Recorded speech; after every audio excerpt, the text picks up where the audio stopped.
Assalamualaikum warahmatullahi wabarakatuh. Perkenalkan, saya Dian Adelia Desmartika, jurusan Bimbingan Konseling kelas B dengan NIM A1Q1211006.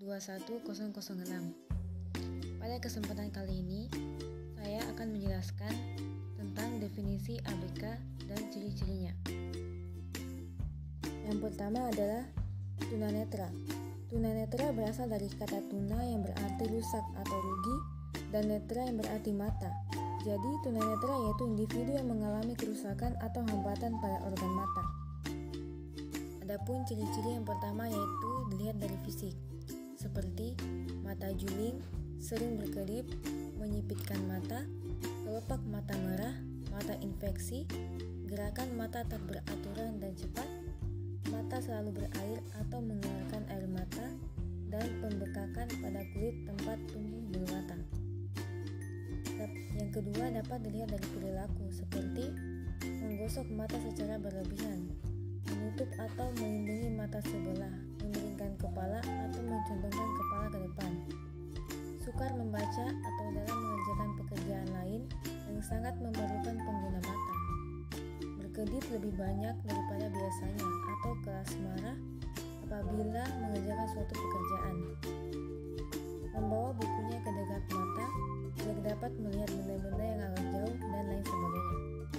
Yang ketiga dapat dilihat dari segi psikis, yaitu 1. Perasaan mudah tersinggung, yang kedua mudah curiga, dan yang terakhir ketergantungan yang berlebihan. Yang kedua, tunarungu. Jadi, tunarungu dapat diartikan sebagai kurangnya pendengaran. Menurut Soeman Tris 1996 mengemukakan, tunarungu adalah mereka yang kehilangan pendengaran, baik sebagian maupun seluruhnya, yang menyebabkan pendengarannya tidak memiliki nilai fungsional dalam kehidupan sehari-hari. Adapun ciri-cirinya itu sebagai berikut. 1. Kesulitan mengikuti arahan verbal. 2. Kesulitan dengan ekspresi lisan. 3. Beberapa kesulitan dengan keterampilan sosial atau emosional atau interpersonal. 4. Akan sering mengalami tingkat keterlambatan bahasa. 5. Sering mengikuti dan jarang memimpin. Yang ketiga ada tunagrahita. Tunagrahita adalah sebutan bagi orang-orang dengan kemampuan intelektual dan kognitif yang berada di bawah rata-rata dibandingkan orang pada umumnya. Adapun ciri-cirinya yaitu 1. Berpotensi mengalami autisme, meskipun presentasi autisme lebih tinggi dibandingkan dengan disabilitas intelektual. 2. Penampilan fisik yang tidak seimbang, seperti kepala yang lebih besar atau terlalu kecil bila dibandingkan dengan tubuh keseluruhan. 3. Anak mengalami keterlambatan dalam merangkak, duduk, dan berjalan dari usia pada umumnya. 4. Mengalami keterlambatan bicara, bahkan kesulitan. 5. Kesulitan dalam mengingat sesuatu. Yang keempat ada gifted and talent. Menurut Minandar 1999, anak yang mendapat predikat gifted and talent adalah mereka yang didefinisikan oleh orang-orang yang benar-benar profesional atas dasar kemampuan mereka yang luar biasa dan kecakapan mereka dalam mengerjakan pekerjaan-pekerjaan yang berkualitas tinggi. Adapun ciri-cirinya, yang pertama, kemampuan inteligensi umum yang sangat tinggi. Hal ini dapat dilihat dengan cara tes inteligensi atau IQ. 2. Memiliki bakat istimewa pada bidang tertentu. 3. Kreativitasnya tinggi dan dalam berpikir dan selalu muncul ke ide-ide yang cemerlang. 4. Kemampuan untuk memimpin sangat terlihat seperti kemampuan mengarahkan dan memengaruhi orang lain untuk bertindak seperti yang disampaikan. Yang kelima, memiliki prestasi yang istimewa pada bidang seni atau bidang-bidang lainnya. Yang kelima terdapat tunadaksa. Istilah tunadaksa berasal dari kata tuna dan daksa. Tuna yang berarti rusak atau cacat dan daksa yang berarti tubuh. Jadi tunadaksa adalah suatu keadaan yang terganggu atau rusak sebagai akibat dari gangguan bentuk atau hambatan pada otot, sendi, dan tulang dalam fungsinya yang normal. Adapun ciri-cirinya yaitu yang pertama, anggota gerak tubuh kaku, lemah, atau lumpuh. Yang kedua, kesulitan dalam gerakan atau tidak sempurna, tidak lentur, atau tidak terkendali. Ketiga, terdapat bagian anggota gerak yang tidak lengkap atau tidak sempurna, atau lebih kecil dari biasa. 4. Terdapat cacat pada alat gerak. Dan 5. Jari tangan kaku dan tidak dapat menggenggam.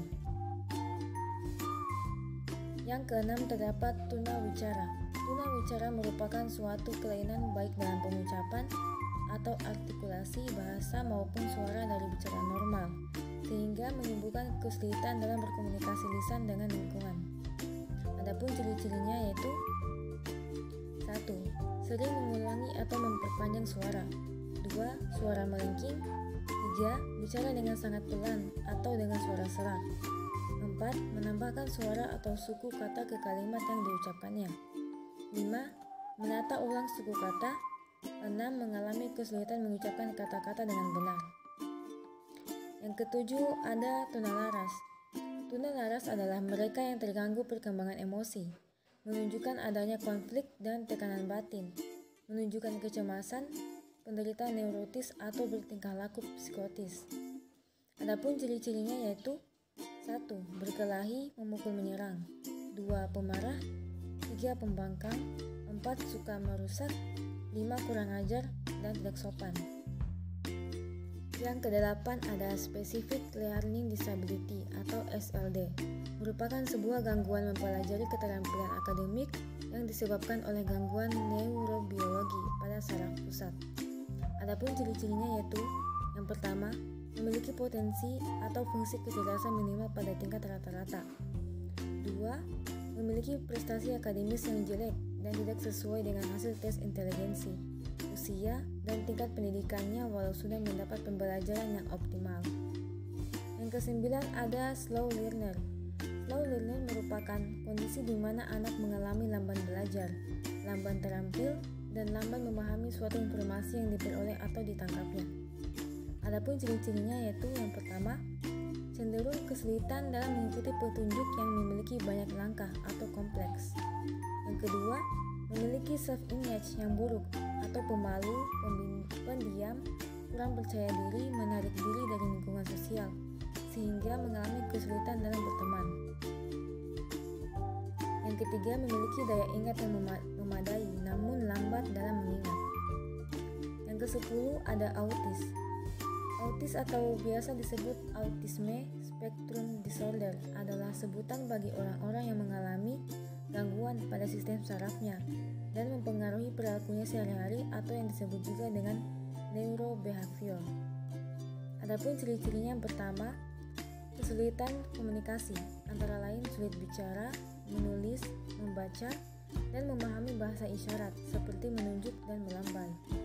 Yang kedua, gangguan dalam berhubungan sosial, seringkali terlihat asyik dengan dunianya sendiri, sehingga sulit terhubung dengan orang-orang di sekitarnya.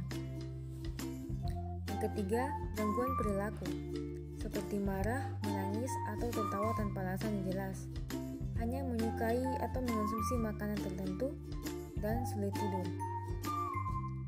Yang ke-11 ada ADHD atau Attention Deficit Hyperactivity Disorder, adalah istilah medis untuk gangguan mental yang ditandai dengan perilaku impulsif dan hiperaktif.